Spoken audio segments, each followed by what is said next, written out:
આરતી ના કરતો બાપુ હું 4 વાગે શમુની આરતી લીધી છે.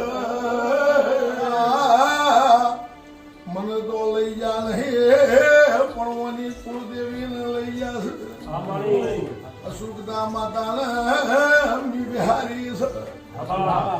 મારા જોડી આલા ખાને લઈ જઈ તો મારું ઉપર દેવી મને ભરભો છે. હું એમ બોલી હતી હવાનો વાગશે જગતમાંથી મૂર્તિ પાછી ના લાવું. હવા 9 વાગે મૂર્તિ લાવું તો મારી મૂર્તિ મેલી મારી આરતી કરી. બાપુ કોઈ દાડો મને આરતી નો આવતું